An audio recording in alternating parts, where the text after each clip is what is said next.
that old shop for a minute. I mean, that shop was across the street from the police station. Yeah, right? District 3. And we would leave our cars unlocked in fear of people breaking the windows. And one time I came home from a gig and my battery was gone. Somebody popped the hood and just cut the lines and stole the battery. I mean, you ought to try being at that shop with friends that you went to school with were cops and honking the horn and waving at you as they drove by. As you're sweeping up the glass from your broken windows. Yeah, I remember the cop telling us, hey, next time, chase him down and beat his ass. We won't do anything. Yeah, and that building had that plating shop. That plating shop downstairs. Underneath it. Right, and one of the Eighth Day guys told me that they had discovered that the vapors that were coming up through the floor were actually desoldering all of the electronic equipment. Oh yeah, this acid vapors, and and Bob's ex-partner, the one of the owners of the next audio company there, RCS, his office was right above those big vats. And I always thought that, those vapors coming up, that's gotta make you a little crazy. That can't be good for you. Not only that too, but I had worked for a plating company, and like when I was working there, and they told me there's a plating company, I went downstairs and I asked them what they were doing. It was all zinc plating, and zinc. If you do a lot of fumes of zinc, it's not going to kill you. I had my fingers crossed that they weren't using any cadmium. That stuff, we'd have all been in the hospital. Yeah. If it was a bottle of sodium cyanide. Pardon me? Barrel of cyanide. Vicky, welcome to the room. We used to all work at a sound company where they had a poisoned vats underneath where we worked. Oh wow! And we all smelled the same after we worked there. It was brutal, and the place was across the street from a police station, and we were constantly getting our vehicles broken into. Was this in New York or Jersey? It was in beautiful downtown Cleveland, Ohio. Mark, oh, Cleveland! Welcome to the room. That's why the three of us on top are only being showed from the chest down, because you don't want to see our 19 fingers and 4 legs that we have. I've only been to Cleveland one time, and that was on tour with AC/DC. My ex-husband worked for AC/DC, and we were in Cleveland. But I got a really royal tour of Cleveland. I mean, it was a nice old venue too. Beautiful. And what was your favorite part of Cleveland besides leaving? Hey. Well, the venue was very traditional, and it was out in the middle of nowhere. It was kind of like, because I was born and raised in Chicago, Illinois, so it made me think of the Rosemont Horizon a little bit. Okay. But we also went to an individual, one of the security guards lived for AC/DC. He lived there, so we went to his house. You're talking about Mike. You're talking about Mike Andy. Probably. Yeah. I'm sure. Anyway, we went to his house, and he had the huge strawberries and a beautiful black backyard, and just the vibe of downtown, where he lived, was just so cool. And I just felt at home there. You know what I mean? Sure. My wife used to babysit his youngest when he was on tour, because his wife also worked locally, Mike's wife. But you sounds like you're talking about the Coliseum. It was out in the middle of nowhere. I walked around there at the time, and I was pregnant out on AC/DC. So, but I had a really great visit. It was a great time. What's weird is that they took the arena floor from that arena, and it's now in the new arena in downtown Cleveland.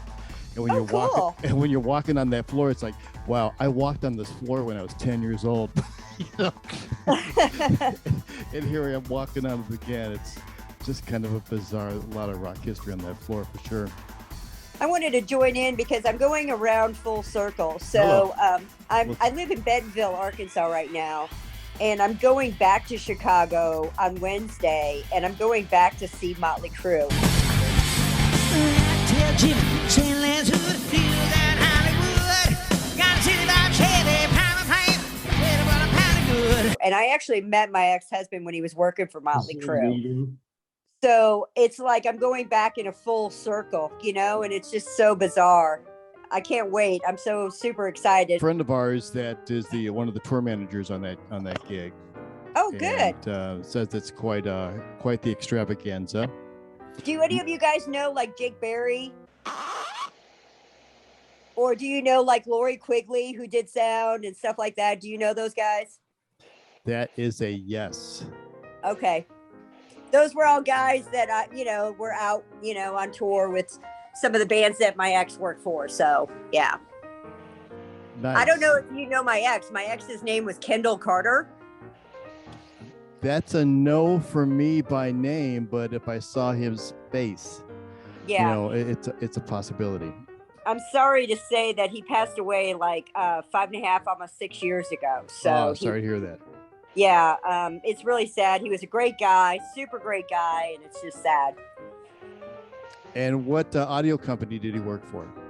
He didn't work audio. He was stage, and then he did production. He was a production manager and a tour manager. He did Rascal Flatts. And he had a company also in Louisiana that did the Cajun Dome, the Superdome, New Orleans Arena, UNO. Nice. I don't get out of New York City very often anymore. My friend Mark down in the corner is trapped in New York City as well, but he gets out quite a bit more than I do. They let him on the planes and get out. I don't know about that. Mark, are you going to go see Motley Crue this year? No. Sadly, I rarely get to see shows I'm not working. So, and generally the last thing I want to do when I'm not working is see a show, unless it's someone amazing. Like I took my son to see Tom Petty 1 month before he died, and that was his first concert, and that was absolutely amazing. So. Oh wow. Yeah, that's great. And I'm with you 100%. I'm not wanting to see a show. It's as you say, it's got to be something really spectacular. The last thing I saw is I went and saw The Wall, whatever year that was. Yeah. My buddy was the tour manager. He gave me 10th row seats, which was amazing, but that was too close to see that show, Yeah, you want to be in the rear of the building. Yeah, I missed the plane crash. All that epic stuff that happened in the beginning. But yeah, go and see a show. It's something that when you're in it all the time, plus being around all the people. Well, I'm taking my brother and his wife. So I'm being in Bentonville. I'm also we have an amphitheater here, and I'm a runner. I run part-time. I have a big girl job, which I'm a personal assistant and executive assistant for a CPA firm and a property management firm. But, for extra money and for smiles and shits and giggles, I'm a runner. So I do that too. So, but I love that. World. Yeah. Are you talking about in there, that you run, that you go get the stuff for the production people? Yeah, I'm a runner. Yeah. I am so sorry for the things that I've sent you people on in the past. I'm just saying that right now. For all the runners out there, I deeply, deeply apologize. I was juvenile. I was bored. Bullshit. You loved every minute of it. I loved a lot of it. But that doesn't mean I'm not sorry. A little bit, somewhat. I've been in this, I've been around people who do this industry for a long time. And in fact, my daughter, I talk about my ex. Well, we have a daughter together that's in this industry too. She works for Luke Bryan. And I've been around this stuff. So I don't let them push me around too much. I just smile and chuckle at them. And I'm like, yeah, sure, whatever you need. I'll bring it back like in seconds. And like they're expecting me to have problems or something. You know what I mean? It's like, can you get this back here quickly? And I'm like, duh. Well, sometimes you get to a city or a town or a region and they give the runners some money and they just disappear, to wherever their favorite crack spot is or whatever they're into. Man. Gambling. Really? Really? Absolutely. Oh, wow. Yeah, Sure. I don't do that kind of stuff. I don't play those games, That's someone else's money. And I even carry a credit card and they're shocked. They're like, you floated us? And I'm like, well, I'm expecting you to give me the money back, but yeah, I'm not going to run all the way back here for 10, 20 extra dollars, I'll float the $20. You pay me back the $20 though, because I use my car. You know, I'm helping you out. Yeah, agreed on that. Agreed on that. Fun. Bob Buck, what's the worst thing you ever sent a runner out for? So it wasn't actually sending a runner out. I was working for an artist, and we were staying at the Ritz-Carlton in Buckhead. And the artist was all pissed off that a Coke cost $4.50. So he sent me out to go get a 6-pack of Coke. So I go out, $20 cab ride there, get the Cokes, $20 cab ride back, tip, here you go. All right, great. I'm glad I didn't pay $4.50 for a Coke. I just laughed. That's pretty good. That's pretty Yep. good. Mark, how about you? What's the worst thing you've sent a runner out for? Oh, I don't know. Probably a cable that didn't exist, or a badly defined, like, I'm going back to like in Detroit with the Jimmy Kimmel show, and the front of house engineer wanted to upgrade the PM1D. This is 20 years ago, which takes a very strangely built printer cable, like those really wide 25 pin. Yeah, sure.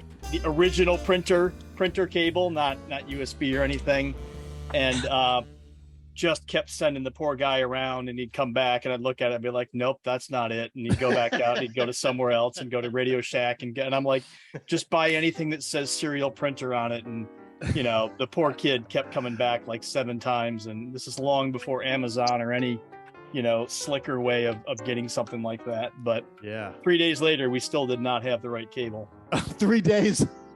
Yeah, it was bad. Simon was on that with us. It was 3 days. miserable. Yeah. That's horrible. I used to love when we would send a rider out to these promoters, and we'd get there and they go, well, we couldn't find that. All right, give me this was before cell phones. Give me a telephone, a phone book, and 20 minutes, and come back with your checkbook. I always found the gear. They just didn't want to pay what it cost. Yeah, Mark, Bob was a tour manager for a lot of great bands in the 80s, and certainly dragged a lot of nonsense around the globe.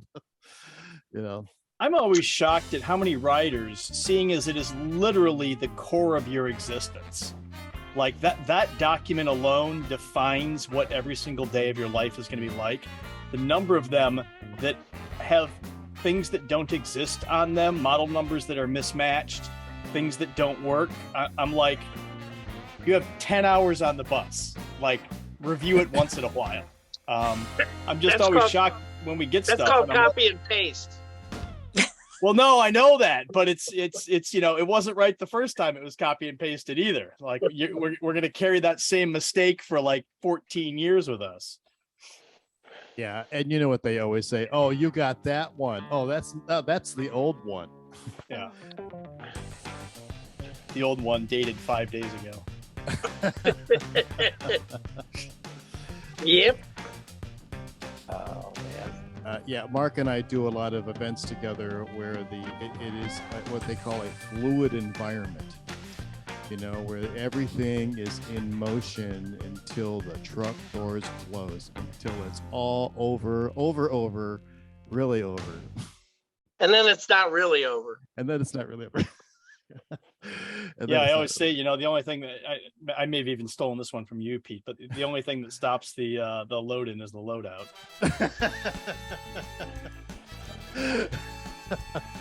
No, that's a really good one. Just because the doors are open doesn't mean I can't send another truck of gear down. Yeah.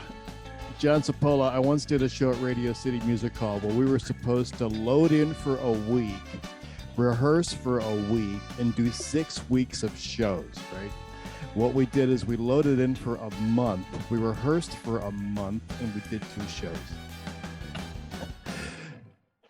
You know, sometimes, as Mark says, that sounds like a corporate gig, dude. Well, in a way, it was. The show was so horrible that Mercedes pulled out. We don't want our name on this. Oh, wow.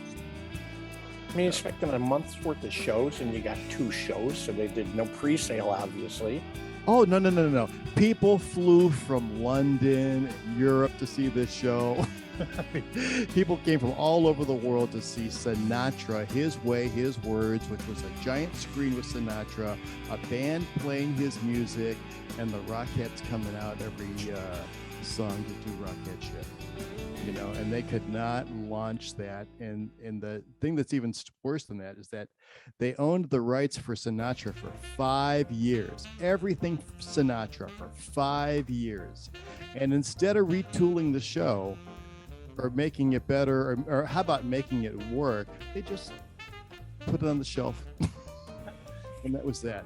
And 5 years went back and someone got the rights back. And but you know, you think of all the Sinatra, everything, and people were lined up to see it, you know, and it just was a failure to launch. You know, I mean, one of the things they had is the piano on stage wasn't in tune, and the production manager's response was, "Well, they tuned it before it left the factory." Yeah. I had many an episode of piano tunings that happened in the morning and were shit when the sun went down. Bob, when you were at gunpoint in China, did you have a good piano tuner during the monsoon? We were all digital at that point. Nice. Because I got tired of dealing with piano tuners that tune it beautifully in the morning, and then by the time the show happens, the humidity, the temperature, the piano goes out of tune. Yeah, and Richard Marx was the artist, and he was quite the keyboard player. He was? The keyboard? Wasn't he? Yeah, he was. Was he? Yes, he is a very talented individual. He never had a piano lesson. The guy can bang on those. He can play anything on guitar, keyboards, whatever. His sound checks were amazing. They would just break into any song that came to his mind, and the whole band would just start playing the song. It was amazing, actually. Well, let me ask a question. You guys are in a different world than me. I was just a regional guy, and my job was to go out and find the work. But with all you guys out on the road and, you know, small, medium, large shows and all that, tell me when at 3:00 in the afternoon you guys would say, there is no way that this is going to happen. This is too big of a fuck up. And what was the catastrophe, and how did it get resolved? I love those kind of stories. It always happened, John. Daily. Yeah, I mean, one of the worst ones for us was Jingle Ball, maybe at MSG, maybe 6 years ago or something, where I think it was BML was providing the motors. Oh, Pete, I think you might have been on this one. There was 2 24-foot trucks. One had all the motor cable and one had the motors. And the one with the motors, the guy was asleep in Secaucus somewhere. Now, Jingle Ball back in those days, this is before it was a tour, 12 or 14 A-list acts, one day in, out through MSG. Loading in at midnight, if I remember correct. Loading in at midnight. Audio came in at around 4 or 5 a.m., sound checks by 9 a.m., doors at 6 p.m., out by 5 a.m. So a brutal schedule with you know, top talent, top to bottom. And around 11 a.m., the first motor point started going up. And we, you know, normally lighting goes up first and all those things. And we were like, how about audio goes up first, and then we can sound check while you're flying the lighting rig up. Right. So we got half the PA up. I believe it was the right side, which was technically enough to start sound checking with. Because stage left is where all the carts come through. Well, and not only that, we were like close enough, like we can hear what's going on, you know. Just envision the left side of the PA. Yeah. And I think we only sound checked half the bands. And went and did the show, and it was just, you know, it's crazy with multi-million-dollar acts to be sort of back to bar style, where the first half of your first song is your sound check, and just making sure we got all the inputs. But that was definitely, at 10 a.m. when all the mixing boards are laid out and all that stuff, but there's not a piece of PA in the air. We're like, yeah, I don't actually know that. At what point do you cancel the show? At what point do you shrug your shoulders and say, well, we tried? But that one actually happened. So, Bob, you're absolutely right. It happens. They all happen. They all happen. Somehow or some way. Right. You start cutting parts, you start realizing what actually isn't crucial. Video screens are cool, but they used to be. It doesn't matter if your sound, everyone likes to put sound as the least important part of it, and all the visual elements are important, but radio works. You do not have a rock show without a sound system. That's correct. And you can turn on 3 follow spots and call it really artistic, and you're good. It's a performative dance.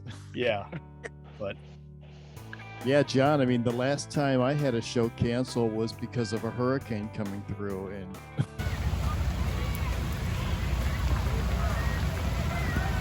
I don't know why they canceled us. I would do it. Blowing the site around. Was that Mexico? No, it's Central Park. Oh, right. I'm sorry. I forgot about New York City. All right, day 2. We're trying to survive this show. We're getting through some sound checks right now. I don't even know who is up there, and I don't care. As long as that thing's in the air, that's all I'm concerned about. Yeah. We had the same thing in Guadalajara. I'm the idiot who's like, all my crew is holding up their computers with the weather.com app. And again, this is 10 years ago. I don't know how accurate this stuff is. And it shows this giant, it was Hurricane Wilma that ended up going up and flattening a bunch of Texas. And they're all pointing at their screen going, it's category 5. I'm like, yeah, but it's like 200 miles away. Like, let's keep sound checking, guys. Like, we were doing Latin VMAs, and one of my best friends, Mike Beauvais, came up to me, and I just remember he's got his MacBook Pro in his hand, and he's pointing at it, and he goes, straight line right to us. And sure enough, within 6 hours, they were flying down some Alaska airline planes to come evacuate us, and it was Tom Holmes, Sean McClintock, and I were because all the audio stagehands left because they had to board up their houses, and we were like, absolutely, like, we'll get what we can get, and 3 of us loaded out 2 semi trucks on our own. So you went from sound check in the morning to a vacuum in the afternoon? We had done 2 days of rehearsal, and on the overnight was when the lawyers got involved and said, get everyone the heck out of there. Wow. And Victor Lamb, the tech manager, called me at 5 a.m. or something, and he's like, get everyone out of here. And I'm like, that's vague. Is that like run, or like load out first and then run, or yeah, but we did about 6 hours of loadout, and then we got on some private charters and got the heck out of there. That is we a actually dead loaded out city. While the planes were flying down, because they were somewhere up in the States, the only planes they could find. So while we were waiting for those planes to arrive, we grabbed as much gear as we could and left. Unbelievable. And the crazy story on that one, not that isn't crazy. I mean, that was a gig that should not have happened. Like, there were so many things that were wrong, and if you believe in signs or bad omens or something, the venue had a thatched roof, and nice. When we first turned the PA system on to tune it, Sean McClintock is at front of house with me. We turned the system on, and they haven't had a sound system on in this venue in years. There are scorpions in the thatched roof. They start falling out of the thatched roof. One lands on the mixing board, and Sean and I are like, this is not a good sign. They had birds that they were going to release at some point in a performance. And in rehearsal, they release, I think they were macaws or something, a very, very large bird. And the birds are released and they start flying in circles around the venue. The birds can't see the 16th-inch aircraft cable that they have strung to hang banners from. So the birds hit the aircraft cable, cuts their wings off, they go crash. I mean, we're like, there were so many signs on this gig that a hurricane was going to come. Raining scorpions and bloody birds. Bloody birds and raining scorpions. And yes, that was, then we were like. And a hurricane. And then the hurricane flattened it, yeah. Wow. But that was definitely a, yeah. The I'm so second sorry I scorpions missed land it. on your mixing board, it might be time to go home. What a story. Oh my God. Yeah. So since we're great. talking concerts, without divulging any bands or without divulging any trade secrets, the kids who are going to concerts, or anybody who's going to concerts these days in arenas or, you know, in venues that are 10,000 plus, how much track music are we listening to? Well, thank you. That's all the time we have for.